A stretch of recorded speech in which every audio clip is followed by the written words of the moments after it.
The Shining. Stanley Kubrick's The Shining is one of the most iconic horror films ever made. A haunting blend of psychological terror, surreal imagery, and meticulous craftsmanship. Adapted loosely from Stephen King's novel, it tells the story of Jack Torrance, an aspiring writer who takes a winter caretaking job at the remote Overlook Hotel with his wife Wendy and young son Danny. As the snow closes in, the isolation and supernatural forces of the hotel push Jack into a violent descent into madness. Jack Nicholson delivers a performance for the ages, balancing charm, menace, and full-blown insanity.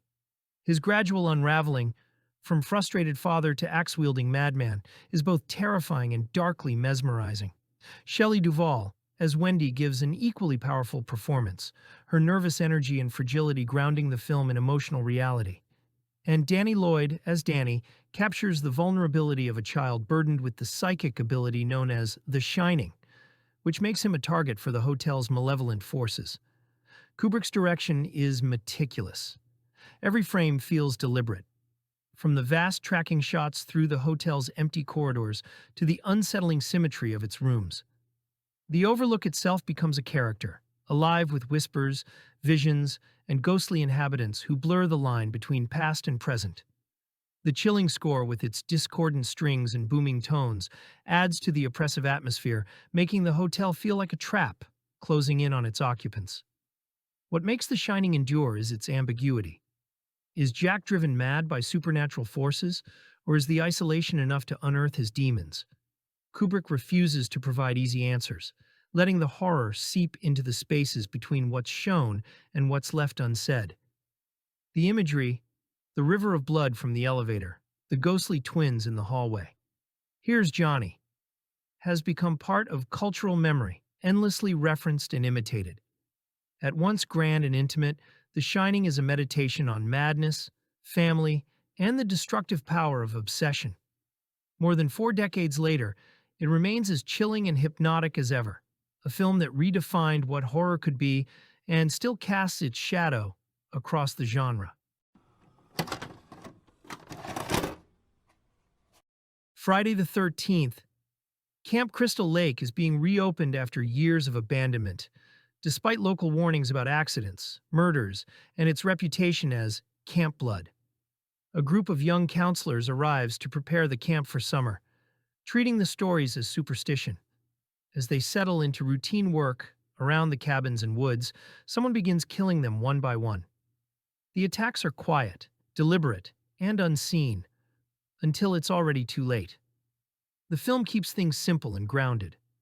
The counselors feel like ordinary young adults rather than exaggerated characters, which helps sell the isolation. Adrienne King stands out as Alice, the most observant and resourceful of the group, while Kevin Bacon appears early in one of the film's most memorable moments. The setting does much of the work: empty cabins, dark woods, and long stretches of silence where danger could be anywhere. Violence is handled through practical effects that were striking at the time. Tom Savini's makeup work emphasizes clarity and impact over excess. An arrow through the throat, an axe blow delivered with sudden finality. Much of the tension comes from point-of-view shots that place the audience in the killer's position, turning routine movements into threats. Harry Manfredini's score, especially the whispered vocal cue, reinforces that sense of being watched. The final act shifts the film in an unexpected direction, recontextualizing what came before. Friday the 13th doesn't rely on complexity or deep backstory. It succeeds by committing fully to mood, pacing, and execution. A straightforward slasher that helped define the genre by proving how effective a simple setup could be. The Fog. John Carpenter's The Fog tells of a coastal California town haunted by leper sailors, betrayed by the founders a century earlier. The dead return shrouded in glowing mist to punish the descendants of those responsible and recover stolen gold, blending maritime ghost story tradition with Carpenter's modern horror sensibility. Adrienne Barbeau plays Stevie Wayne, a late-night radio DJ broadcasting from a lighthouse who becomes the town's warning system as the fog approaches. Jamie Lee Curtis and Tom Atkins are caught in the siege, The fog is Carpenter's star, a glowing moving wall from which decaying ghosts emerge. Practical makeup effects render the revenants convincingly centuries dead, their silence amplifying dread. Carpenter emphasizes atmosphere and pacing over exposition, creating tension from the inexorable approach of the supernatural threat. Shot on a modest budget, the film uses limited locations and lighting to maximum effect. Carpenter's synthesizer score heightens unease, and every scene reinforces the town's impending doom. The fog demonstrates that sometimes the most terrifying horror comes from watching something unstoppable and deadly approach. Prom Night. When people talk about the golden age of slashers, Prom Night often gets overshadowed by louder American titles. But this Canadian production helps shape the template just as much as any of them. It's a time capsule of disco, paranoia, and small-town secrets, wrapped in one of the most iconic horror setups of the era. The story begins with a tragedy, a young girl's accidental death during a cruel game. Years later, her classmates, now teenagers, are preparing for prom, unaware that someone hasn't forgotten what happened. As the night unfolds, a masked killer begins crossing names off the list, and the celebration turns into a slow, stylish panic. Jamie Lee Curtis headlines the cast, fresh off Halloween, and she grounds the movie with real charisma. But what makes Prom Night stand out is its atmosphere. Director Paul Lynch leans heavily on suspense and misdirection rather than gore, and the result feels more polished and moody than many of its American peers. Add in that unforgettable disco-drenched prom sequence, complete with full choreography, and you've got something that feels both ridiculous and hypnotic in the best way possible. There's also a subtle Canadian restraint beneath all the glitter and blood, a quieter tone, colder lighting, and a sense of guilt that gives the film its staying power. It's not just about revenge, it's about memory, shame, and how tragedy lingers long after the lights fade. Prom Night may look like another early 80s slasher, but there's something more deliberate and mature underneath. It's slick, sad, and surprisingly classy, a perfect example of how Canadian horror could dance to its own beat, even when drenched in disco lights. Maniac. William Lustig's Maniac is grimy New York slasher horror that feels genuinely dangerous. Joe Spinell plays Frank Zito, a disturbed loner who stalks and kills women across the city, scalping victims to decorate the mannequins filling his squalid apartment. This isn't stylized horror. It's unflinching, uncomfortable, and shot with documentary-like immediacy through the city's most decrepit locations, making Frank pathetic and terrifying simultaneously. He's not a supernatural force or masked icon, but a damaged human whose psychological trauma manifests as brutal violence. The film never glamorizes his actions, instead presenting them as squalid and sad, making the horror feel more real and disturbing. Tom Savini's gore effects are spectacular and shocking, particularly the shotgun to the head sequence where Savini himself plays the victim. The effects emphasize violence's impact rather than celebrating it, creating genuine discomfort. The film's most unsettling element isn't the carnage, but Frank's mundane existence between attacks. His lonely apartment, his fractured conversations with mannequins, his desperate attempts at normalcy. Maniac arrived during the early 80s slasher boom, but stands apart through its refusal to sanitize or stylize. Its exploitation that feels genuinely exploitative, a film that generates controversy through unflinching grimness rather than empty provocation. Lustig created something deeply unpleasant but undeniably effective, New York City horror at its most raw and uncompromising. Altered States. A brilliant but obsessive scientist uses sensory deprivation tanks and hallucinogenic drugs to probe the origins of human consciousness. As his experiments intensify, he begins experiencing what appears to be evolutionary regression, his body transforming, his mind slipping across time, and the boundary between hallucination and reality collapsing. Each session pushes him further from stability, forcing his wife and colleagues to watch as his pursuit of knowledge threatens to erase him entirely. Ken Russell directs Paddy Chayefsky's only screenplay with operatic excess and confrontational intensity. William Hurt delivers a fearless debut, playing intellectual arrogance and self-destruction with total commitment. Blair Brown grounds the film emotionally as his wife, serving as the human anchor amid mounting chaos. Bob Balaban and Charles Hayde provide skeptical scientific counterbalance, representing rationality under siege. The hallucination sequences are the film's centerpiece. Practical makeup effects show Hurt regressing into increasingly primitive forms, with Dick Smith's work lending disturbing physical realism. Experimental cinematography and optical effects create cosmic, psychedelic imagery that still holds power decades later. Russell shoots everything at maximum volume, pushing visuals, performances, and ideas to their breaking point. Altered States is Russell at his most uncompromising, a collision of science fiction, mysticism, and body horror that refuses clear answers. It's excessive and often abrasive, but undeniably singular. A film that treats consciousness exploration seriously while embracing visual extremity, and one that prefigured later genre explorations of identity, transformation, and transcendence. The Changeling. The Changeling is a chilling supernatural thriller released in 1980, directed by Peter Medak. The story centers around John Russell, portrayed by George C. Scott. After the tragic loss of his wife and daughter, John seeks solace in a secluded mansion, hoping to escape his grief. But what he finds instead is a different kind of torment. As John settles in, he begins to experience unsettling phenomena: strange noises, ghostly apparitions, and an overwhelming sense of dread. The atmosphere is thick with tension, drawing the viewer deeper into the mystery. Determined to understand what's happening, John investigates the mansion's dark past. He uncovers a tragic story involving a tormented child, leading to a harrowing confrontation with the supernatural.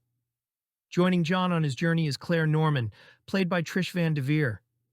Together, they delve into the mansion's secrets, unraveling a haunting tale that intertwines love, loss, and vengeance. The film also features Melvyn Douglas as Professor Bennington, who assists John in piecing together the chilling history of the mansion. Douglas's performance adds depth to the narrative, enhancing the emotional stakes. The Changeling is renowned for its atmospheric tension and masterful storytelling. It creates a palpable sense of fear without relying on excessive gore or jump scares, making it a standout in the horror genre. Though not as widely recognized as other horror classics, The Changeling has earned a dedicated cult following. It received nominations for several awards, including a Saturn Award for Best Actor for George C. Scott. With its eerie atmosphere and emotional depth, The Changeling remains a powerful exploration of grief and the supernatural. If you haven't seen it yet, prepare for a haunting experience that lingers long after the credits roll. Alligator. A baby alligator flushed down a Chicago toilet survives in the city's sewer system, feeding on medical waste and hormone-tainted animal carcasses dumped below ground. Over time, the chemicals cause it to grow to enormous size. Years later, the creature begins surfacing to hunt humans. A disgraced detective and a reptile expert try to warn authorities, but city officials are more concerned with public image than an escalating body count. Directed by Louis Teague from a script by John Sayles, Alligator delivers more intelligence than its premise suggests. Robert Forster brings weary charisma to the detective, playing a man who's been ignored before and expects to be ignored again. Robin Riker supports as the scientist who understands the biological cause of the threat. Sayles' script balances creature movie thrills with pointed satire aimed at corporate negligence and political denial.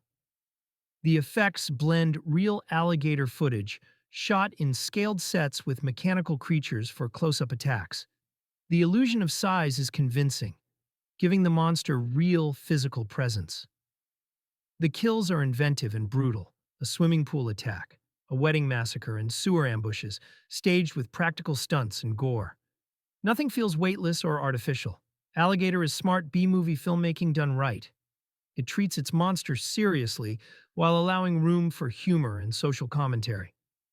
With sharp writing, solid performances, and effective practical effects, it rises well above typical creature features, a genuinely underrated entry in the genre. Humanoids from the Deep, few films caused as much controversy behind the scenes as Barbara Peters' Humanoids from the Deep. Producer Roger Corman wanted more exploitation, leading to additional scenes directed by Jimmy T. Murakami that Peters reportedly objected to. The result is a deeply problematic creature feature where genetically modified salmon produce amphibious offspring that emerge from the ocean with violent reproductive intent. A coastal fishing town becomes ground zero as the attacks escalate toward the annual festival. Doug McClure plays a fisherman caught between corporate interests and creature attacks, while Ann Turkel's scientist investigates the mutations. Vic Morrow adds intensity as a racist antagonist whose prejudices become insignificant when faced with the greater threat. The human conflicts, corporate greed, racism, economic desperation, provide surprising depth before the monsters arrive. Rob Bottin's creature effects are impressively realized, humanoid fishmen that are both absurd and genuinely menacing. The suits allow for physical performances that sell the threat, particularly during the beach attack climax where dozens of creatures storm the festival. The film mixes eco-horror and monster mayhem with deeply uncomfortable themes, sparking controversy even in the permissive early 80s. Humanoids from the Deep remains a contentious entry in exploitation history, a film where ecological warnings collide with boundary-pushing content that many find objectionable.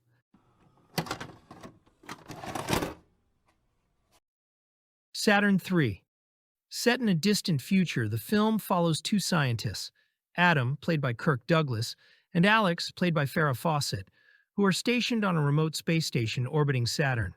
Their peaceful existence is disrupted when a new robotic assistant, Hector, arrives to help them with their research. The film takes a dark turn as Hector, designed to be a highly advanced artificial intelligence, begins to malfunction and exhibit violent tendencies. As the story unfolds, we learn that the robot has been programmed with a sinister directive, leading to tension and horror as it becomes a threat to both Adam and Alex. Kirk Douglas delivers a compelling performance as the strong-willed Adam, while Farrah Fawcett portrays Alex, whose vulnerability adds depth to their relationship. The chemistry between the two characters is central to the film, highlighting themes of love, trust, and survival in a hostile environment. Visually, Saturn III features impressive set designs and special effects for its time, capturing the stark and isolated beauty of the space station. The film's atmosphere is enhanced by a synth-driven score that heightens the suspense and emotional stakes. Clocking in at 97 minutes, Saturn III explores the consequences of technological advancement and the potential dangers of artificial intelligence. As the tension escalates, viewers are drawn into a gripping narrative that examines the fragility of human relationships in the face of existential threats. Despite receiving mixed reviews upon its release, Saturn III has garnered a cult following for its unique premise and memorable performances. It stands as a thought-provoking entry in the science fiction genre, challenging audiences to consider the ethical implications of technology and the human condition. As you watch Saturn III, prepare for a thrilling journey that blends elements of horror and science fiction, ultimately questioning what it means to be truly human in an increasingly mechanized world. Battle Beyond the Stars. Strip the lasers away, and the story is timeless. A peaceful farming world faces annihilation, and a young man must venture outward to find help. One by one, he recruits warriors, each with their own motives, loyalties, and histories, until a fragile alliance forms against a far superior enemy. It's seven samurai reframed in orbit, built around the idea that unity is the only defense against overwhelming force. Roger Corman produced it, but the scale feels bigger than his usual output. Jimmy T. Murakami directs with straight-faced conviction, letting the cast treat the material as genuine epic rather than camp. Richard Thomas anchors the journey, supported by a seasoned lineup. Their commitment elevates the pulpy framework into something sturdier.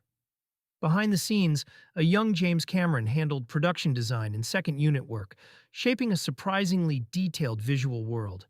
The ships are bold and memorable, miniature battles carry real weight, and James Horner's score gives the finale a sweep that exceeds the budget.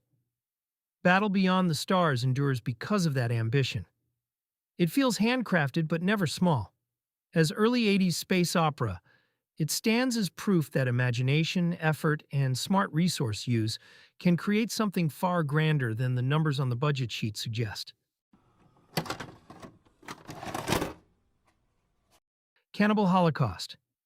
This is perhaps the most notorious and divisive entry in the entire history of exploitation cinema. The film utilizes a found footage narrative structure, a technique that was decades ahead of its time, to tell the story of a documentary crew that goes missing in the Amazon while searching for indigenous tribes. When an anthropologist is sent to retrieve their footage, he discovers the horrific evidence of their descent into brutality. It is a film that deliberately blurs the line between fiction and reality, creating an experience that is as technically innovative as it is deeply, intentionally repulsive. Deodato frames the Western protagonists not as sympathetic explorers, but as arrogant, cruel interlopers who manipulate and endanger the people they are ostensibly documenting. The film forces the audience to confront its own voyeurism, constantly questioning who the real monsters are, the tribes rumored to be cannibals, or the filmmakers who violated their autonomy for the sake of a sensational story. It is a cynical, brutal, and profoundly confrontational piece of meta-cinema that aims to make the viewer feel complicit in the carnage on screen. It is impossible to discuss this film without acknowledging the extreme, genuine controversy surrounding its production, including the explicit, real-life animal cruelty that has permanently stained its legacy. These elements ensure that Cannibal Holocaust remains a lightning rod for debate about ethics in horror filmmaking. It is a cold, calculated, and often agonizing experience that serves as a grim artifact of the 1980s push toward increasingly extreme, transgressive content. For those who study the boundaries of what is acceptable to show on screen, it remains an unavoidable, if deeply problematic, study in the power of visual terror. The House on the Edge of the Park. A small upscale gathering becomes the last place anyone wants to be when two uninvited guests force their way into the social circle. What starts as tension and discomfort steadily escalates into a locked-in night scenario where control shifts back and forth, and every attempt to calm things only makes them worse. The film keeps its focus tight, turning one location into a pressure chamber. The direction leans heavily on atmosphere and unease. Long stretches of awkward interaction are allowed to breathe, making every sudden outburst land harder. The camera often lingers just a little too long, letting the mood turn sour in a way that feels intentional and confrontational.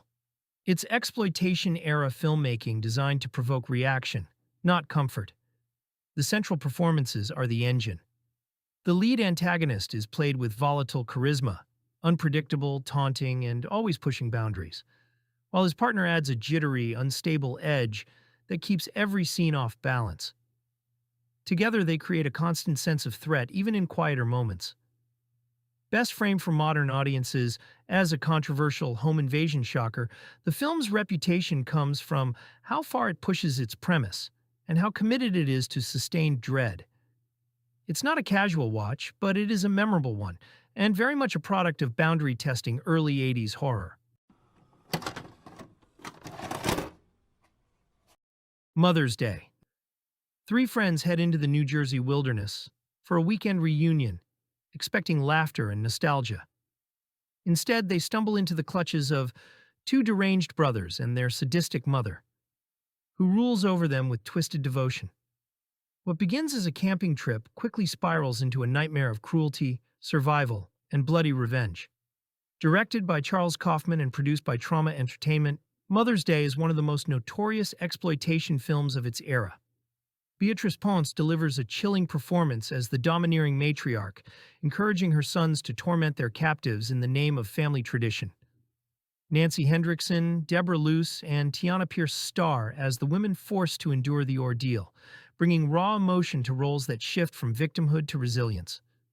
The film blends brutality with biting satire, skewering consumer culture, family values, and the darker side of Americana.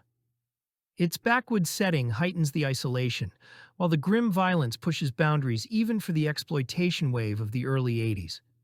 What sets Mother's Day apart is the balance between shocking cruelty and moments of dark humor. Kaufman creates a film that's as grotesque as it is absurd, leaning into the extremes of horror while planting seeds of commentary beneath the blood and grime. Reviled by critics on release but embraced by cult audiences, Mother's Day remains a disturbing yet fascinating entry in 1980 horror. It's a film that dares viewers to look at family bonds twisted into something monstrous.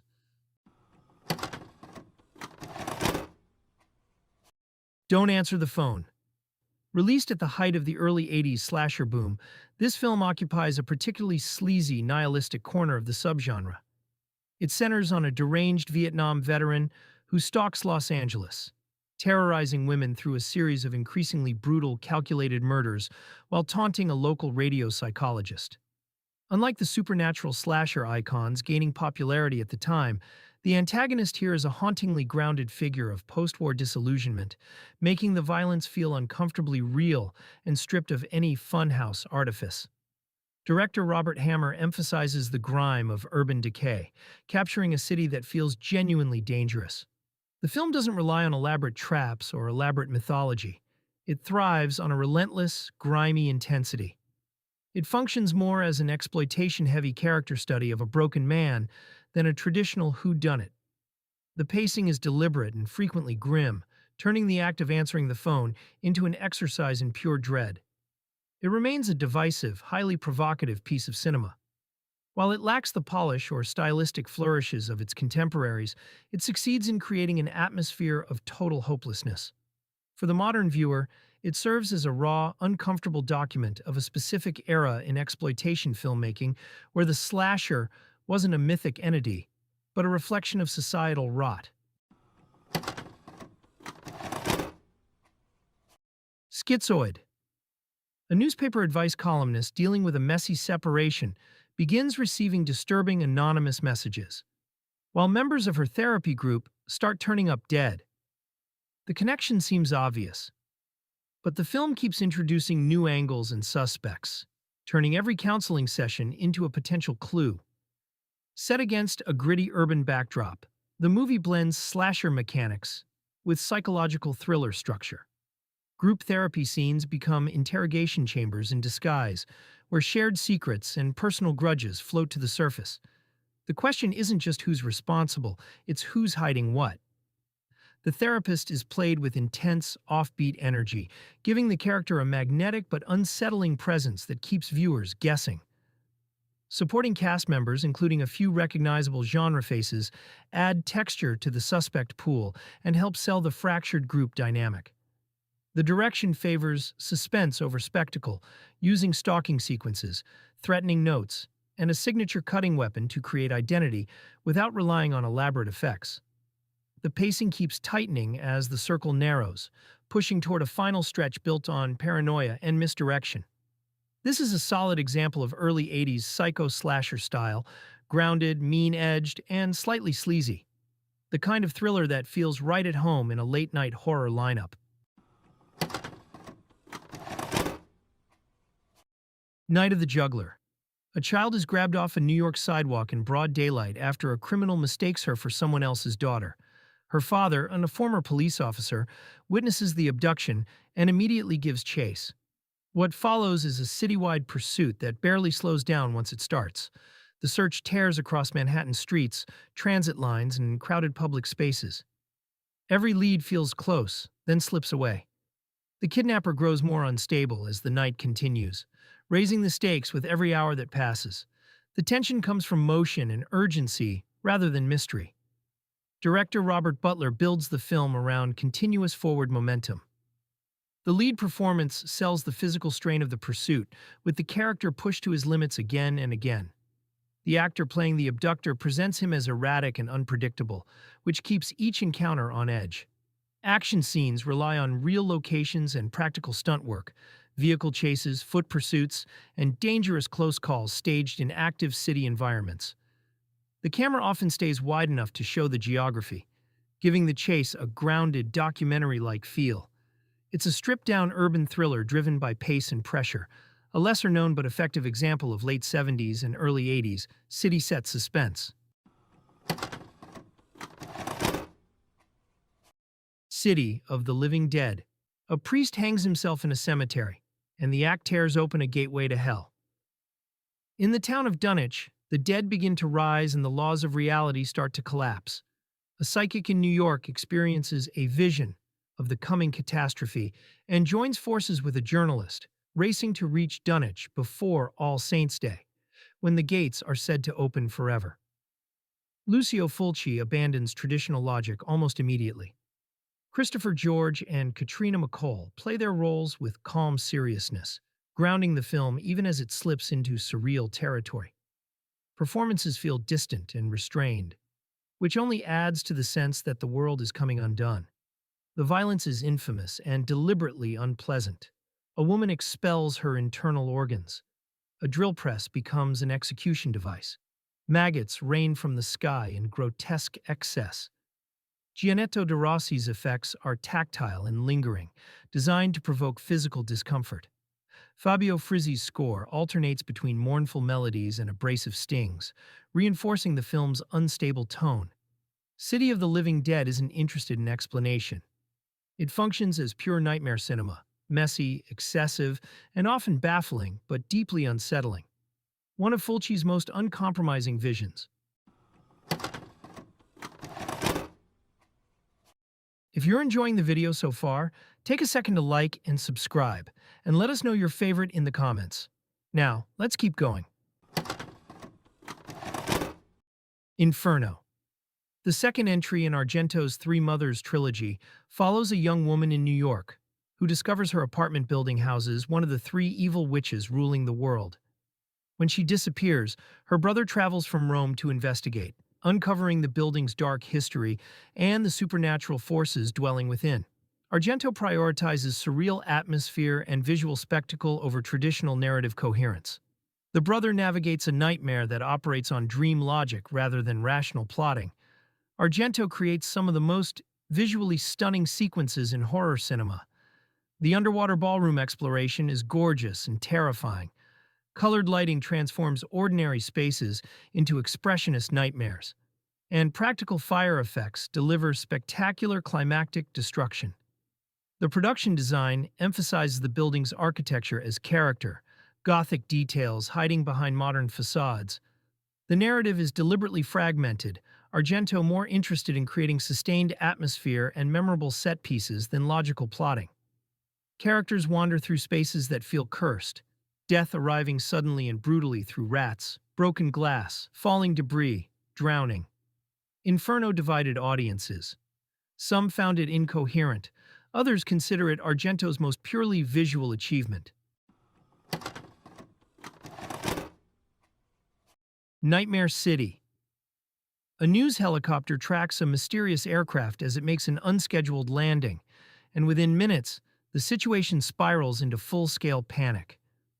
What begins like a contained emergency quickly spreads across hospitals, television studios, and city streets, turning everyday locations into danger zones. The film wastes no time getting to the chaos, moving with the kind of urgency that defined a lot of fast-paced European horror at the dawn of the VHS era. Instead of slow, shambling threats, the attackers here are aggressive and relentless, giving the movie a frantic energy that rarely lets up. Director Umberto Lenzi pushes momentum over explanation, stacking one crisis on top of another so the story feels like a rolling disaster report that keeps getting worse. The synth-heavy score drives that feeling even further, adding a constant pulse under every chase and confrontation. The lead performance brings a grounded, boots-on-the-ground presence, following the outbreak from one hotspot to the next as order collapses. There's a rough-edged, exploitation-style intensity to the action that makes the film feel dangerous and unpredictable, especially compared to more polished studio horror of the same period. This is pure late-night tape horror. Loud, messy, and packed with set pieces. The kind of movie you discover on a worn rental copy and remember for its sheer, unstoppable momentum.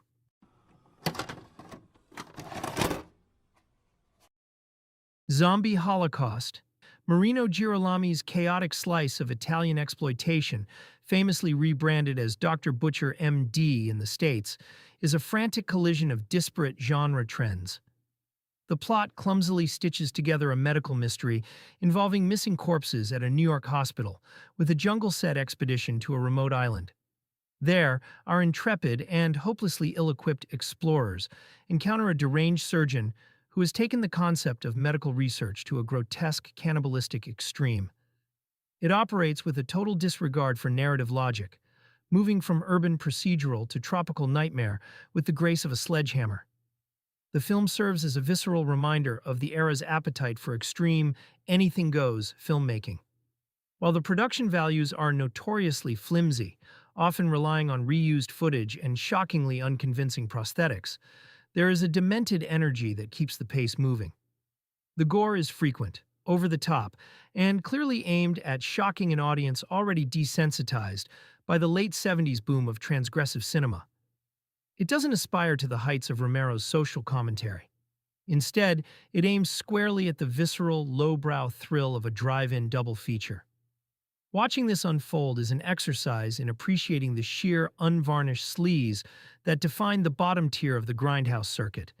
It is a messy, deeply problematic, and occasionally hilarious artifact that captures the desperation of Italian studios trying to cash in on both the zombie and cannibal crazes simultaneously. For those who view exploitation cinema as a historical record of what could get away with being projected on a screen, this provides a quintessential, if entirely exhausting, example of the form in its most unrefined, opportunistic state. Contamination? When a mysterious shipment of coffee beans arrives in New York, authorities discover the cargo holds a deadly secret: pulsating green eggs that explode with lethal force.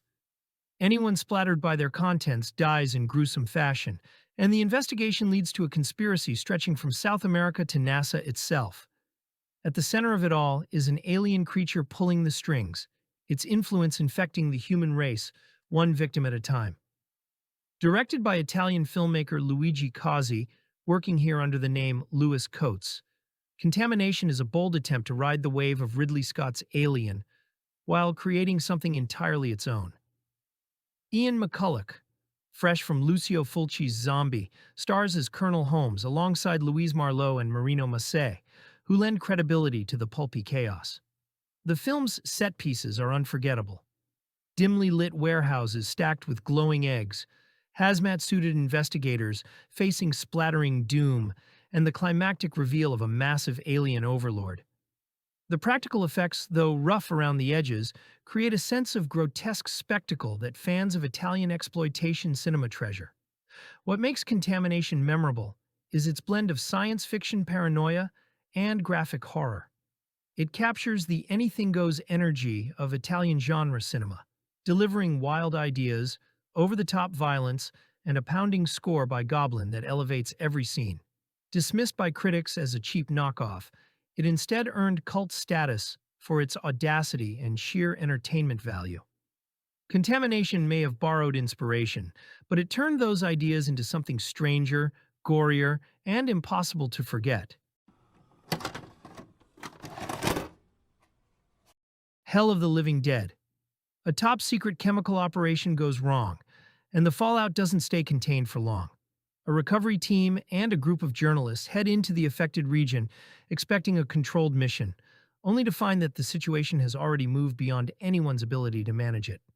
From there, the movie turns into a forward march through abandoned zones, hostile encounters, and mounting dread. The approach is raw and fast, built on urgency rather than polish. Director Bruno Mattei assembles the film with a grindhouse rhythm, quick scenes, sharp turns, and constant forward motion, giving it that unmistakable shock cinema feel. It's less about careful logic and more about escalating danger, with each new location presenting another threat or complication. One of the standout elements is the driving electronic score, which adds scale and intensity to the action and helps glue together the film's many moving parts. Combined with on-location shooting and chaotic crowd sequences, it gives the story a bigger footprint than you might expect from its budget. What makes it memorable is its relentless tone. There's very little safety once the team enters the hot zone, and every decision feels like it comes a step too late. For fans of scrappy, high-energy outbreak horror, this is a prime example of how far pure momentum can carry a movie. Forbidden Zone. A suburban family accidentally stumbles into a dimension beneath their home, a chaotic underworld where logic melts away and musical numbers erupt without warning. This realm, known as the Sixth Dimension, is ruled by a jealous king and an ambitious queen whose whims shape the bizarre world around them. The film unfolds like a living cartoon, driven by exaggerated performances, surreal imagery, and a non-stop parade of eccentric characters. Richard Elfman fills every frame with energy, treating the screen like a stage where anything can happen. Sets look handmade in the most charming way, painted with bold colors and designed to feel like comic book panels come to life. The sight gags, dance sequences, and theatrical staging give the movie an unpredictable rhythm that keeps pushing forward. A major part of its personality comes from its soundtrack, filled with offbeat songs that set the tone for each new sequence. Whether characters are bursting into dance, arguing with royalty, or stumbling through labyrinth-like corridors, the music becomes as important as the visuals. What makes the film memorable isn't just its wild ideas, but the commitment behind them. It's a movie that fully embraces its own strangeness, turning budget limitations into creative strengths. Over time, audiences have embraced it for exactly that reason. Its refusal to play by any rules but its own. The Apple. In a glitter-soaked future where entertainment companies control culture, a young musical duo is offered a chance at instant fame. Their new sponsors promise global success, but beneath the surface lies a system designed to shape public behavior and erase individuality. As the pair rise in popularity, they begin to realize the cost of their newfound stardom, leading them to question whether the world they've entered is worth embracing. Director Menahem Golan fills the film with bright colors, theatrical costumes, and elaborate musical numbers that seem to burst from every corner of the screen.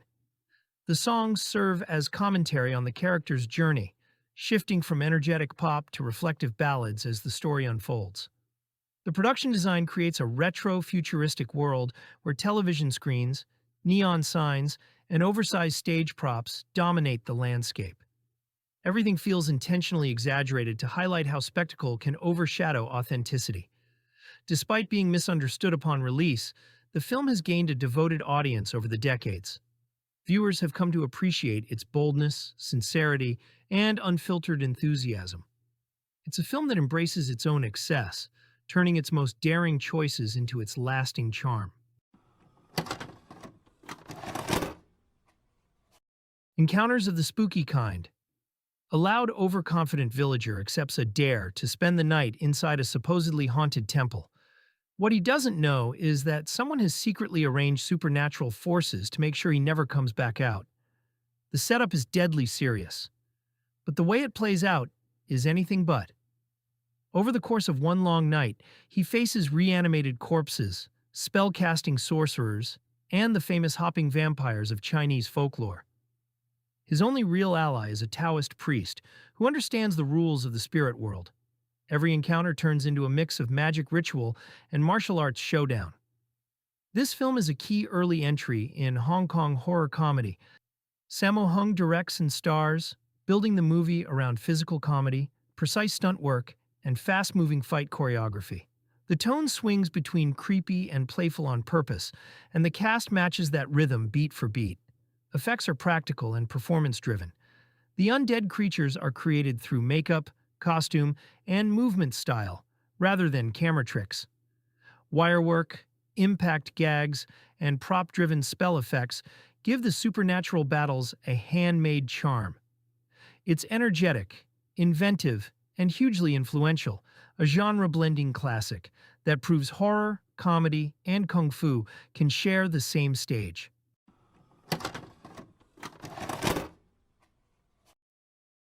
Harlequin. In Harlequin, Simon Winsor's 1980 supernatural thriller, the ordinary and the extraordinary collide in unsettling ways. It begins with a child's birthday party, innocent enough, until a stranger named Gregory Wolfe arrives and seemingly cures the boy's terminal illness. From that moment on, Wolfe, played with magnetic intensity by Robert Powell, becomes a figure impossible to ignore. Wolfe isn't just a healer. He's enigmatic, charismatic, and deeply unsettling. A man who slips seamlessly into the lives of Senator Nick Rast and his wife Sandra. At first they welcome him, even rely on him. But the more influence he gains, the more uneasy those around him become. Doc Whelan, a calculating political kingmaker, sees Wolfe as dangerous, not just to the balance of power, but to the very control he's built over the senator's career. What unfolds is less about miracles and more about manipulation, faith, and the way influence spreads when wrapped in mystery. Wolfe's role in the story clearly echoes Rasputin, the mystic who captivated and destabilized Russian royalty. Like Rasputin, Wolfe straddles the line between savior and menace, his motives impossible to pin down. The film leans heavily on atmosphere. Cinematography drenches scenes in unease, and Brian May's score reinforces the sense that something unnatural is always lurking just beneath the surface. Rather than relying on shocks or spectacle, Harlequin draws tension from power struggles, political, personal, and spiritual. Though critics at the time weren't sure what to make of its mix of supernatural mysticism and political drama, the film has since found its audience. Today it's admired for being bold, strange, and unwilling to fit neatly into one genre. By the end, Harlequin leaves its central question unresolved. Is Gregory Wolfe a miracle worker, a manipulator, or something in between? That ambiguity makes the film not just a thriller, but a haunting meditation on how power, real or imagined, can reshape the world around it. The ninth configuration. In a remote castle converted into a military psychiatric hospital, a new commander arrives to restore order. Colonel Kane, played with quiet intensity by Stacy Keach, is tasked with treating a group of eccentric, often violent soldiers whose behavior blurs the line between madness and performance. As Kane delves deeper, his methods raise questions not only about the patients, but about his own past and identity. Written and directed by William Peter Blatty, author of The Exorcist, The Ninth Configuration is less a straightforward horror film and more a philosophical descent into the human soul. Blatty used the asylum setting as a stage for existential debates, surreal humor, and sudden violence. Alongside Keach, the cast includes Scott Wilson, Jason Miller, and Ed Flanders, each delivering layered performances that keep the tone shifting between absurdity and tragedy. The film is filled with memorable imagery. A man attempting to stage Hamlet with dogs in costume, sprawling monologues about faith and suffering, and stark contrasts between comedy and bleak horror. As Kane's carefully constructed exterior begins to crack, the story builds toward revelations that question the nature of sacrifice, sanity, and redemption. What makes the ninth configuration unforgettable is its ambition. It refuses to fit neatly into genre boxes, mixing war film, dark comedy, psychological horror, and theological exploration. The result is a strange, haunting work that lingers long after its final act. Overlooked on release but later hailed as a cult masterpiece, The Ninth Configuration stands as one of 1980's most daring and original entries. A film as unsettling in its ideas as it is in its imagery. Scared to Death. A private research lab develops a bioengineered organism meant to break down waste material. Instead, the experiment turns into a living predator. When the creature escapes into the city's sewer network, a series of unexplained deaths begins to follow its path. An ex-police officer now working security crosses paths with the case and links up with a detective to track what's really moving below the streets. The deeper they dig, the clearer it becomes that the company behind the project is more focused on avoiding blame than fixing the problem. Meanwhile, the organism keeps growing and changing as it feeds. This early feature from director William Malone is built around its monster first and story second. The performances are straightforward and functional, keeping the focus on the pursuit and the reveal rather than character drama. The creature effects are entirely practical. a pulsing, slime-covered life form created through puppetry, miniatures, and stop-motion touches. The design leans into organic texture and movement, giving the monster a distinct identity, despite the small budget. It's a modest but memorable low-budget creature movie, mainly recommended for fans of hands-on monster effects and early indie horror craftsmanship.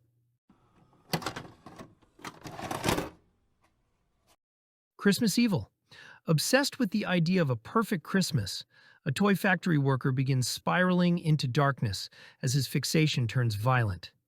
Every meticulously wrapped gift and glowing Christmas tree contrasts sharply with his unraveling mind, creating an uneasy tension that lingers throughout the film. The horror isn't just in physical acts, but in watching someone's obsession consume them, turning something joyful into something terrifying. Streets lined with decorations, children playing in the snow, and holiday music playing faintly on radios create a backdrop of warmth that only heightens the sense of unease. As the protagonist's fixation intensifies, the juxtaposition of cheer and chaos becomes increasingly disturbing, making ordinary holiday rituals feel threatening. Performances ground the story in realism. The central character's meticulous attention to holiday detail, paired with his slow descent, makes the violence feel like the natural progression of a disturbed mind.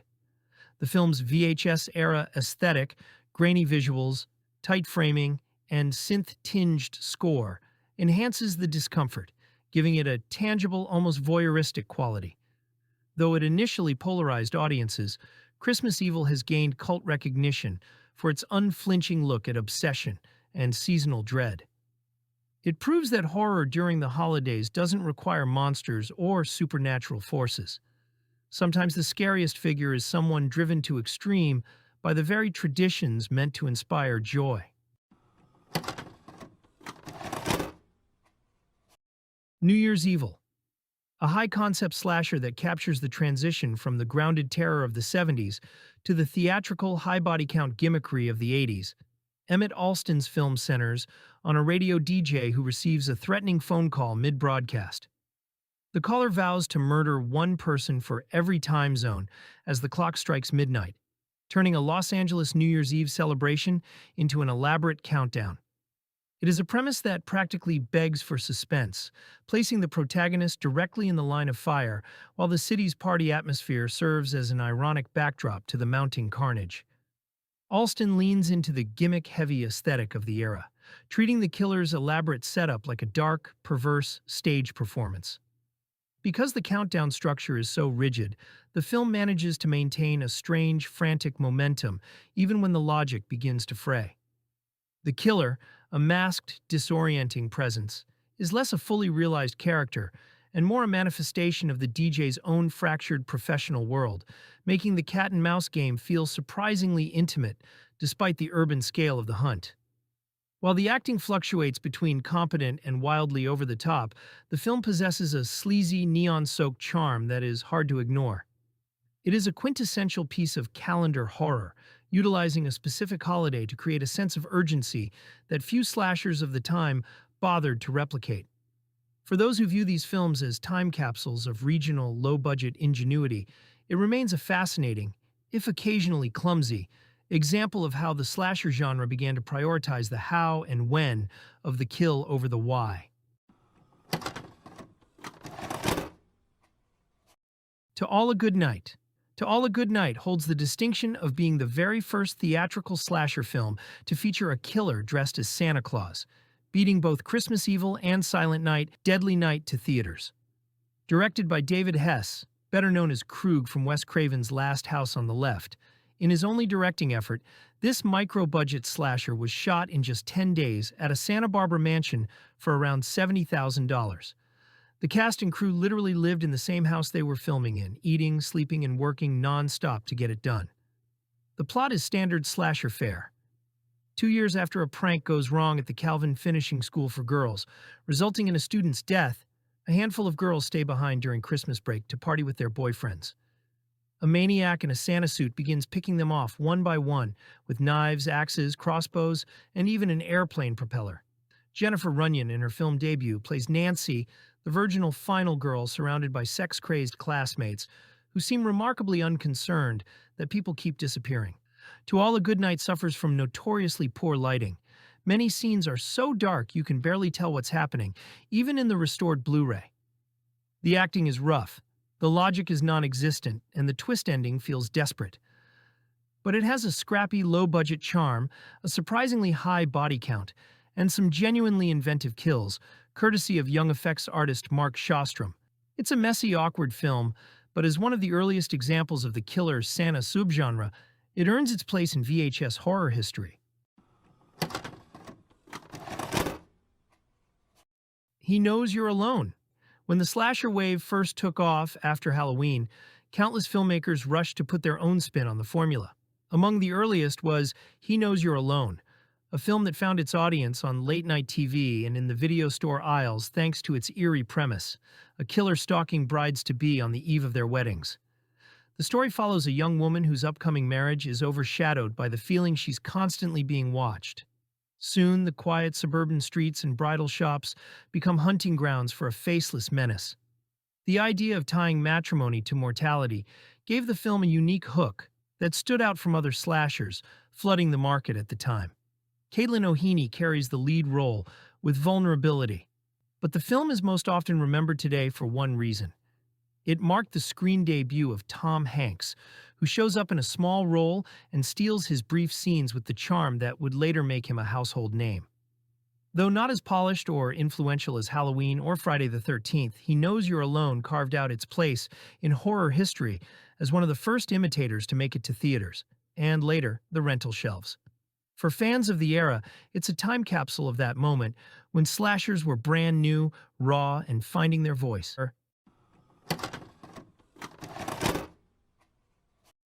The Boogeyman. As children, Lacey and Willie endured a night of terror when their abusive mother's boyfriend was murdered in front of a mirror. Years later, that shattered glass still carries a deadly curse. When the past is disturbed, something evil is released, a vengeful force that strikes anyone who dares to look too closely into the mirror's reflection. Directed by Uli Lommel, The Boogeyman combines supernatural horror with slasher-style carnage. Lommel, who would later become a prolific cult filmmaker, crafts an eerie atmosphere out of rural settings and domestic unease. Susanna Love stars as Lacey, a woman haunted by childhood trauma, while Nicholas Love portrays her brother Willie, carrying scars of his own. Their performances ground the film's outlandish premise in personal dread. The film's most striking device is its use of mirrors, ordinary household objects transformed into gateways for violence. Victims meet grisly ends through shards of reflective glass, each death staged with a surreal blend of slasher brutality and supernatural menace. The mirror becomes both a weapon and a symbol of the past, refusing to stay buried. What sets The Boogeyman apart is its fusion of styles. It borrows from possession tales, haunted house traditions, and the rising slasher trend, while adding its own strange energy. The pacing shifts between quiet, eerie unease and sudden, shocking bursts of violence, keeping viewers unsettled. Though criticized for echoing elements of earlier films like Halloween and The Exorcist, it carved out a cult following thanks to its bold imagery and unique premise. With its unsettling score and off-kilter atmosphere, The Boogeyman remains one of those oddities from 1980 that feels both familiar and distinctly its own. Funeral Home. When a young woman named Heather spends the summer helping her grandmother at a rural bed and breakfast, she soon realizes the quiet house hides disturbing secrets. The property was once a funeral home, and despite her grandmother's insistence that those days are long gone, strange noises, whispered conversations, and sudden disappearances suggest otherwise. As Heather digs deeper, she uncovers a mystery that puts her directly in the path of a hidden killer. Directed by William Fruet, Funeral Home, also known as Cries in the Night, is a Canadian horror film that mixes gothic atmosphere with slasher conventions. Leslie Donaldson, known for her Scream Queen roles in Curtains and Happy Birthday to Me, stars as Heather, bringing vulnerability and determination to the role. Kay Hawtrey gives a standout performance as the grandmother, whose stern exterior conceals layers of unease and menace. The film makes effective use of its setting, creaking floorboards, shadowy hallways, and the ever-present reminder of the house's mortuary past. The murders are staged with restraint compared to other slashers of the era, focusing more on suspense and mystery than gore, but the slow burn pacing leads to a shocking reveal that gives the film its lasting impact. What sets Funeral Home apart is its blending of styles. It borrows the isolated house suspense of Gothic thrillers while leaning into the masked killer formula that was dominating the early 80s. The result is a film that feels familiar yet distinct, carving out its own quiet corner in horror history. Though it never gained the notoriety of other Canadian slashers, Funeral Home lingers as a moody, atmospheric entry from 1980, one that rewards viewers who enjoy their horror with mystery, shadows, and a final sting of tragedy. The Unseen. A trio of reporters travels to cover a regional festival, expecting a light, human interest piece and an easy stay. But their lodging choice turns out to be anything but comfortable. The house they check into feels wrong from the start, with strange rules, tense hosts, and a sense that certain parts of the property are off limits for a reason. The film builds its horror through discomfort and delay. Instead of rushing to spectacle, it lets awkward moments stretch, and questions pile up. Conversations feel loaded, pauses feel deliberate, and the tone suggests that everyone knows more than they're saying. That slow burn approach gives the eventual reveals more weight. The performances sell the unease, especially from the homeowners, whose polite exterior never quite hides their anxiety. Small behavioral details, forced smiles, sudden mood shifts, defensive reactions create a steady background hum of threat. You're always waiting for the situation to tip over.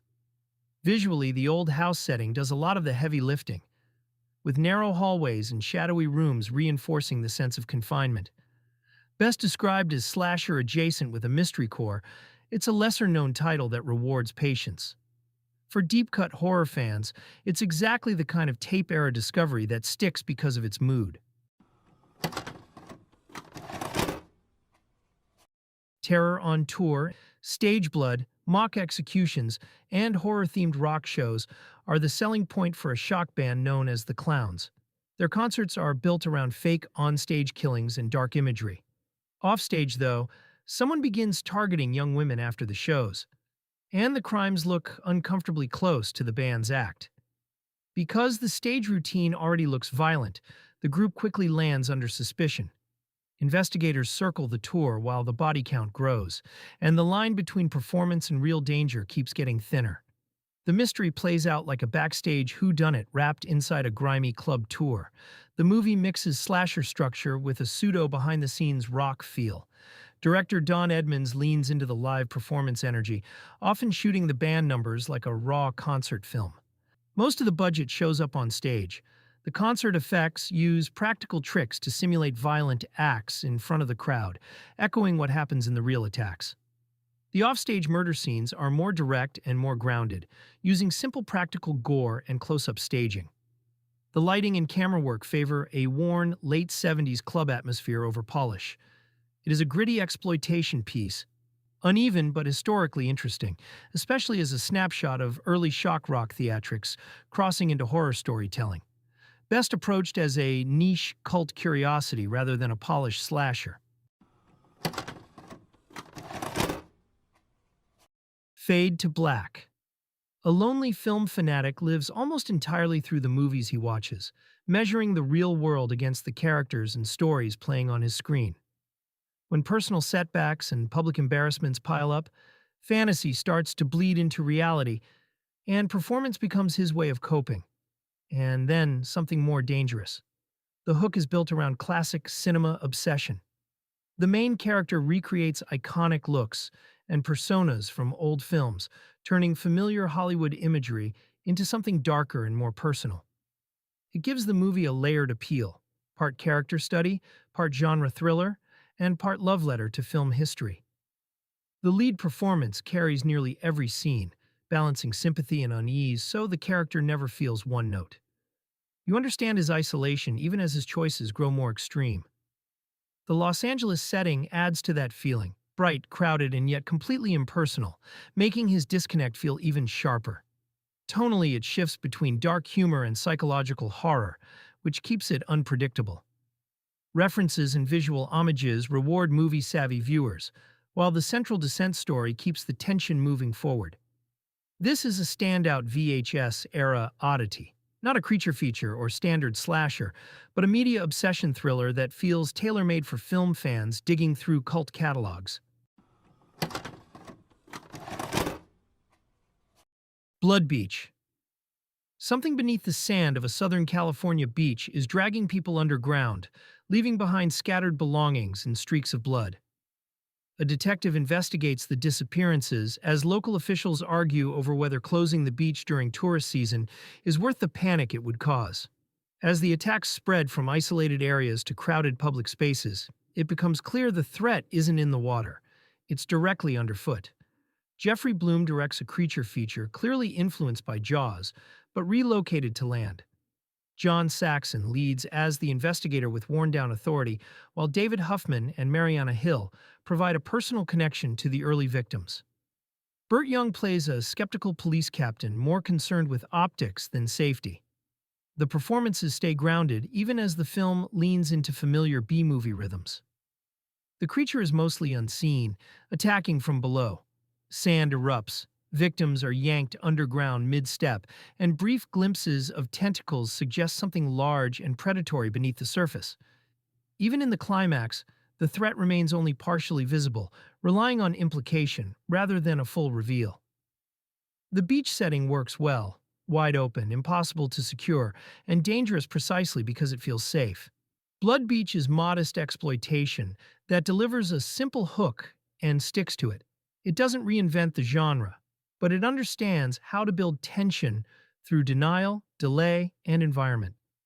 A cult oddity best enjoyed by creature feature fans willing to trade polish for atmosphere and a clever twist on familiar territory. Toxic Zombies. This is a quintessential piece of shot-on-the-cheap grindhouse cinema that leans hard into the rural exploitation trend of the era.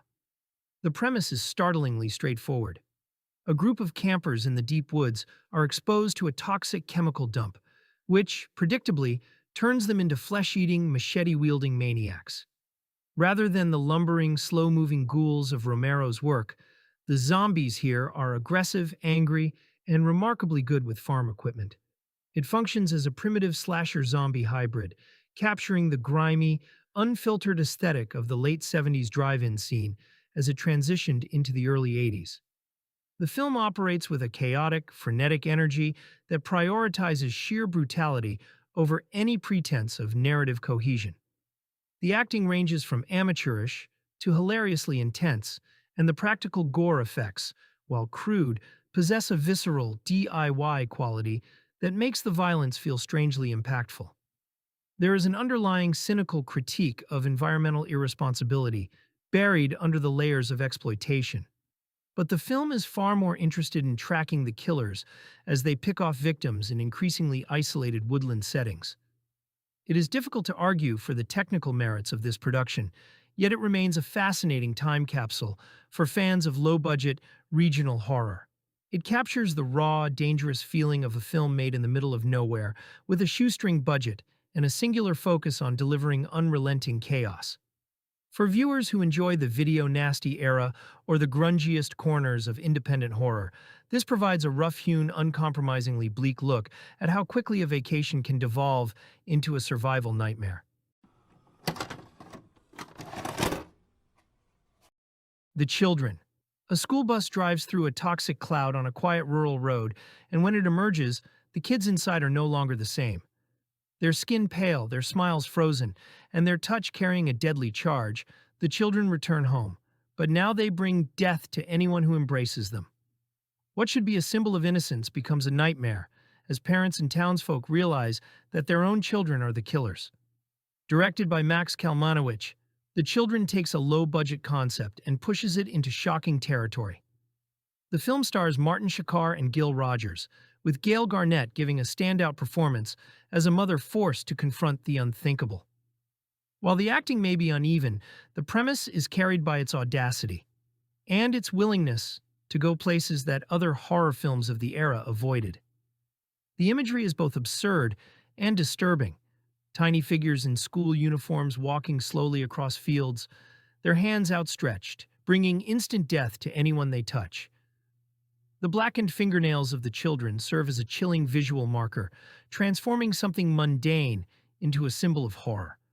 What makes the children stick in memory is its exploitation-style courage to twist the most sacred bonds, family, safety, and trust, into the stuff of nightmares.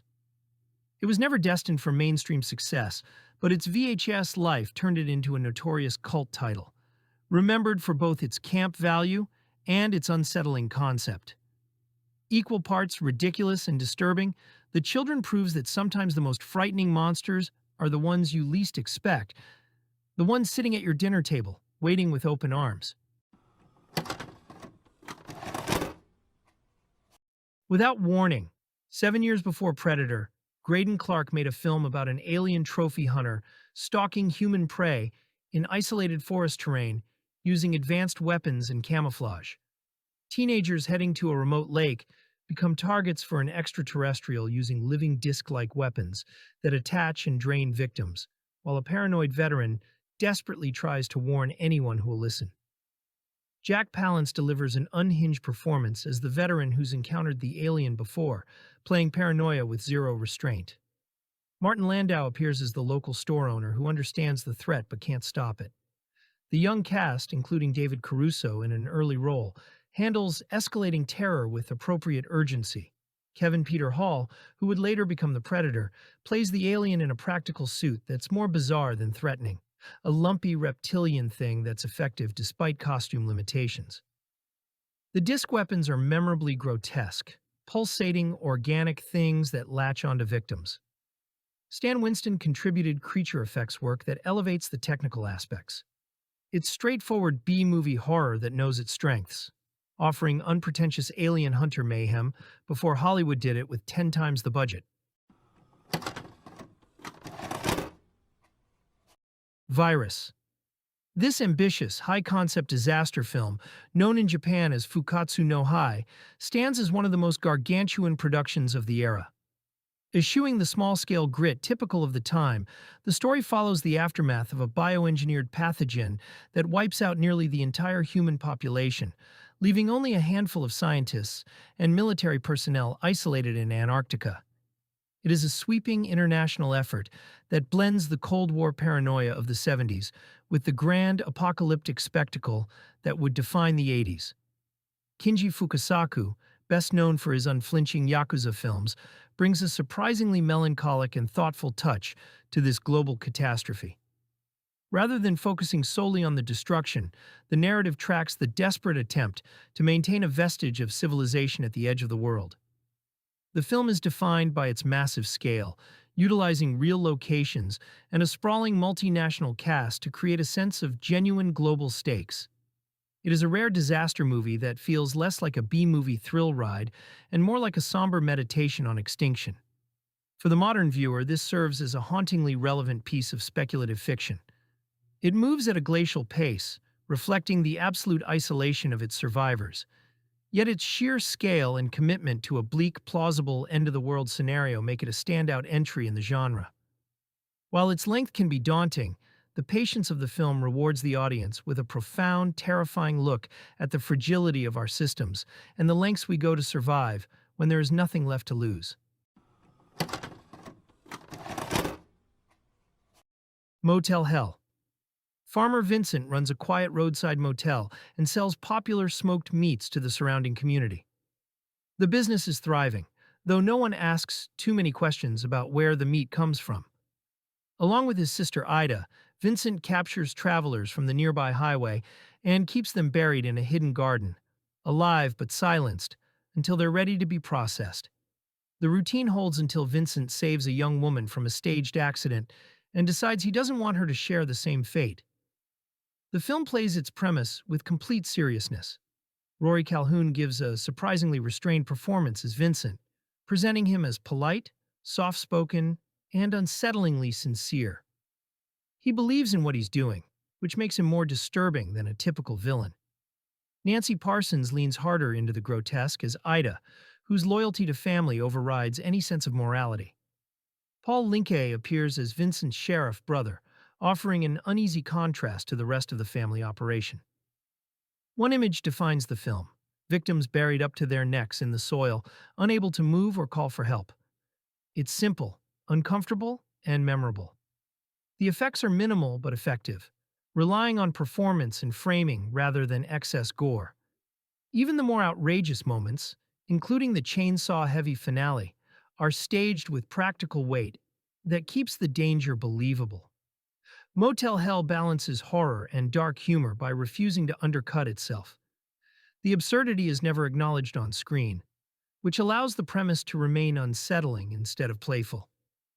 It's a strange offbeat entry in early 80s horror, quietly nasty, occasionally funny, and built around a villain who feels disturbingly ordinary. The Exterminator. The Exterminator is a gritty and intense vigilante thriller that blends action, urban realism, and a dark exploration of trauma and justice. The story centers on John Eastland, a Vietnam veteran and carpenter who becomes a vigilante after his best friend is brutally attacked by criminals. When the authorities fail to hold the perpetrators accountable, Eastland decides to take matters into his own hands. Armed with his carpentry skills and a deep sense of moral outrage, he hunts down the men responsible, leaving a trail of retribution in his wake. Robert Ginty's performance as Eastland is raw and committed. He brings depth and believability to a character who is angry, wounded, and driven by a personal code of justice. The film's urban setting feels tense and threatening, with every street corner and alleyway presenting potential danger. The violence is unflinching, making the stakes feel real and immediate. The film also explores broader themes. It raises questions about morality, justice, and the consequences of taking the law into one's own hands. Eastland is not portrayed as a hero in a traditional sense. He is a man trying to restore balance in a chaotic world, and his actions have both emotional and ethical weight. The Exterminator combines gripping action, compelling character development, and social commentary, resulting in a film that is both entertaining and thought-provoking. For fans of revenge-driven urban thrillers with a dark edge, this film remains a memorable and intense experience. Ruckus. A troubled Vietnam veteran wanders into a small Alabama town and immediately draws suspicion from locals who see him as an outsider. What begins as casual hostility escalates when law enforcement and townspeople push him too far. Forced into survival mode, he retreats into the surrounding woods, using his training to stay one step ahead of those hunting him. The conflict builds less as organized warfare and more as reactive resistance. As the posse grows, so does the intensity. The veteran sets traps, creates diversions, and uses the terrain to his advantage, turning the rural landscape into an unpredictable battleground. Dirk Benedict plays the drifter with quiet restraint that gradually shifts into explosive physical action. Linda Blair appears as a compassionate local who offers him support, providing a counterbalance to the hostility around him. The action sequences rely on practical staging, woodland chases, improvised traps, hand-to-hand confrontations, filmed in authentic outdoor locations. The violence is abrupt and grounded rather than stylized, emphasizing tension over spectacle. Released 2 years before First Blood, the film covers similar thematic ground about alienation and returning veterans clashing with small-town authority. Rough around the edges and clearly low budget, it nonetheless anticipates the survival-driven conflict that would soon become more widely known in the genre. Death Ship. A nighttime collision at sea leaves a handful of survivors stranded, and their only refuge is a massive black freighter that appears out of the fog like a floating graveyard. Climbing aboard feels like rescue at first, but the ship quickly proves to have a history and a will of its own. Corridors, engine rooms, and cabins become a maze of bad discoveries. The film plays like a haunted house story set on open water. Instead of creaking doors and dusty halls, you get steel passageways, echoing bulkheads, and mechanical groans that never seem to stop. The setting does most of the horror work, turning isolation and confinement into the primary weapons against the characters. Veteran cast members bring authority and realism to the survivor group, grounding the supernatural angle with practical decision-making and rising frustration. As control slips away, leadership conflicts and stress fractures start to show, adding human tension alongside the ghostly elements. Visually, the movie leans into stark imagery and ominous symbolism tied to the ship's past, giving it a grim identity that sticks with viewers. It's a strong example of contained location horror. One cursed place, limited options, and the growing certainty that leaving won't be easy. A perfect pick for fans of nautical nightmares and slow-building dread. The Island. When journalist Blair Maynard sets out to investigate a series of mysterious boat disappearances in the Caribbean, he discovers the last thing he expected, a hidden colony of modern-day pirates. Descendants of 17th-century buccaneers, they live in isolation, raiding ships and leaving no survivors. But when Maynard and his young son are captured, the reporter must fight to survive and protect his child against a society ruled by blood and brutality. Directed by Michael Ritchie and based on the novel by Peter Benchley, author of Jaws, The Island blends adventure and horror with a savage edge. Michael Caine stars as Maynard, bringing intensity to the role of a father pushed to his limits, while David Warner delivers a chilling turn as the ruthless leader of the pirate clan. Their performances give weight to a story that could have easily veered into pulp, grounding the savagery with genuine stakes. The film is notable for its atmosphere. Sunlit beaches that hide unspeakable violence, ramshackle pirate villages, and sudden bursts of bloodshed that shatter the tropical calm. Unlike traditional seafaring adventures, this is no swashbuckling fantasy, but a brutal vision of survival against a society frozen in time. Though it baffled critics and audiences on release, The Island has since found appreciation as a dark, offbeat thriller that dared to twist the adventure formula into something far more sinister. With its mix of sun-drenched beauty and shocking brutality, it stands as one of the more unusual horror hybrids of 1980. The Hearse. This supernatural chiller acts as a quintessential haunted object mystery, centered on a woman who inherits a Gothic estate in rural California, only to find herself relentlessly pursued by a black vintage funeral vehicle. Rather than relying on the slasher tropes dominating the box office at the time, the film leans into a traditional atmospheric dread. It functions less like a frantic pursuit thriller and more like a slow-burn ghost story, where the titular car feels less like a machine and more like a predatory sentient force stalking its prey across desolate, winding roads. Director George Bowers avoids the overt splatter of his contemporaries, favoring instead a persistent sense of unease through isolation and silence. The film is defined by its rural setting, where the open landscape provides no refuge from the creeping, metallic presence of the hearse. Trish Van Devere delivers a grounded, desperate performance, grounding the supernatural absurdity in a palpable fear that keeps the narrative from drifting into unintentional camp. It is a film that demands patience, rewarding the viewer with a series of unnervingly composed set pieces that capitalize on the inherent creepiness of a funeral coach appearing where it shouldn't. For the modern viewer, this remains a standout relic of the era's drive-in horror.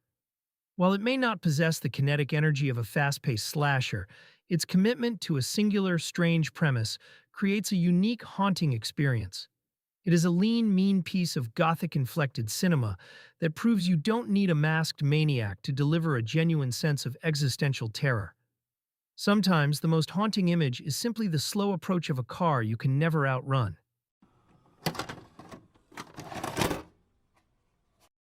The Awakening. An archaeological dig in Egypt uncovers the tomb of Queen Kera, a mysterious figure shrouded in legend. When Egyptologist Matthew Corbeck insists on opening the tomb, he unleashes a curse that follows him home. Soon after, his daughter is born, and as she grows older, strange events suggest she may be carrying the spirit of the long-dead queen. a reincarnation bound to bring death and destruction. Directed by Mike Newell, who would later helm Four Weddings and a Funeral, and Donnie Brasco, this early entry in his career takes inspiration from classic mummy tales, but blends them with a creeping psychological edge. Charlton Heston leads as Corbeck, bringing gravitas to a father unraveling under forces he cannot control, while Susanna York adds intensity as his increasingly estranged wife. Stephanie Zimbalist, as the daughter caught between life and legend, gives the film a haunting presence as the true weight of the curse emerges. The imagery is steeped in dread. Ancient tombs and artifacts carry menace. Visions blur the line between reality and possession, and the quiet inevitability of fate casts a shadow over every scene. Unlike the pulpier mummy films that came before, The Awakening aims for atmosphere, tension, and tragic inevitability. What makes the film memorable is its fusion of archaeological horror with family drama. It is as much about a father's obsession destroying his family as it is about ancient curses and reincarnated evil. Though overshadowed by bigger horror releases of 1980, it lingers with its slow burn, unsettling mood and a finale that closes the loop on a story steeped in fatalism.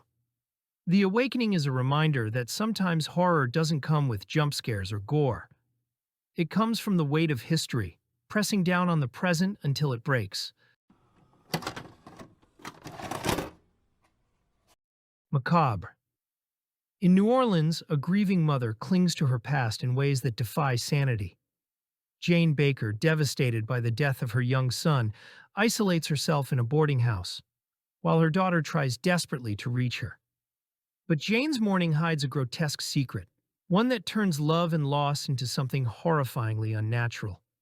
Directed by Italian filmmaker Lamberto Bava, in his directorial debut, Macabre set the tone for his career in horror. Bernice Stigers stars as Jane, delivering a performance that balances fragility with unsettling obsession.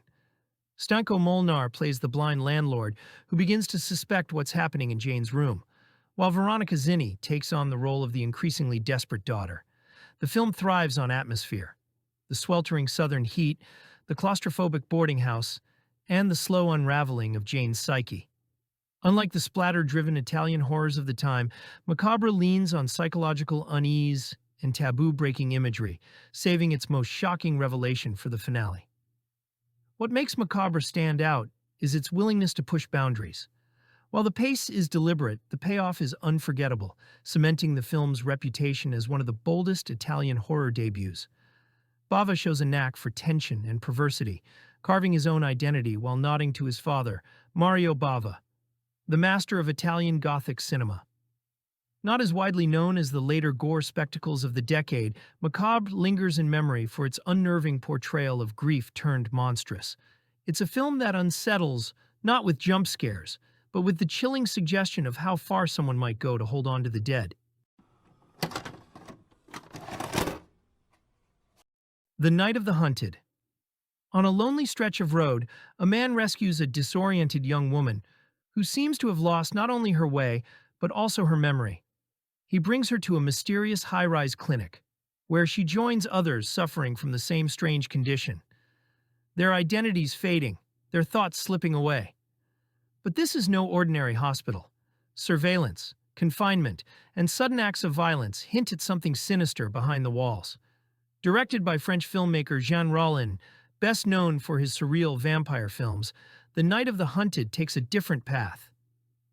One of psychological decay and dreamlike unease. Brigitte Lahaye stars as Elizabeth, giving the film a haunting center as her confusion and vulnerability gradually transform into dread. Alain Duclos plays the man who tries to help her, caught in a situation far darker than he imagined.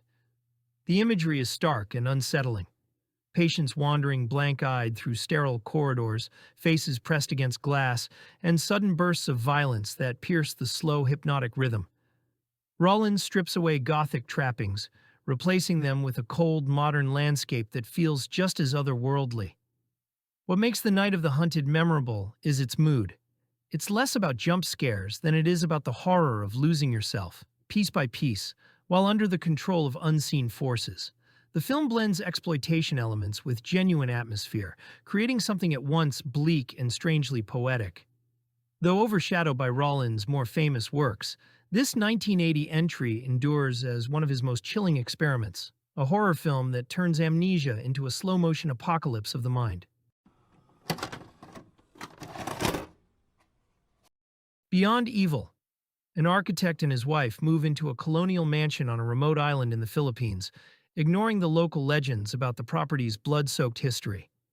100 years earlier, the home's original mistress murdered her husband in a fit of occult-driven rage. Soon after moving in, the wife discovers a strange glowing green ring. Once she puts it on, her personality begins to fracture. She oscillates between violent outbursts, shifting sexual behavior, and a cold, murderous intent directed at her husband. The film is a possession horror that leans heavily on the tropes established by The Exorcist. John Saxon plays the increasingly desperate husband, bringing his trademark intensity to a role that requires him to battle a supernatural force he doesn't understand. Linda Day George handles the heavy lifting of the possession, shifting between her vulnerable, normal self and the malevolent spirit of the long-dead mistress, who wants to turn the architect into her next victim. The possession manifests primarily through personality shifts, rather than slime or rotating heads. The film uses its Philippine location to great effect, giving the haunted house subgenre a unique tropical Gothic texture.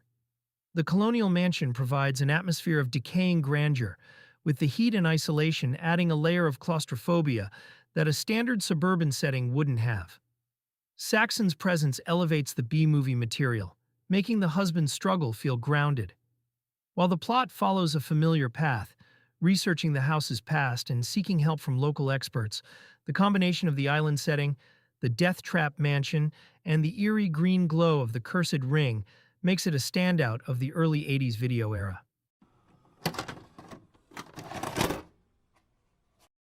If you love discovering forgotten horror and cult cinema, hit that like button and subscribe for more deep dives into the films time forgot. Thanks for watching, and remember, always be kind and rewind, because every movie is someone's favorite.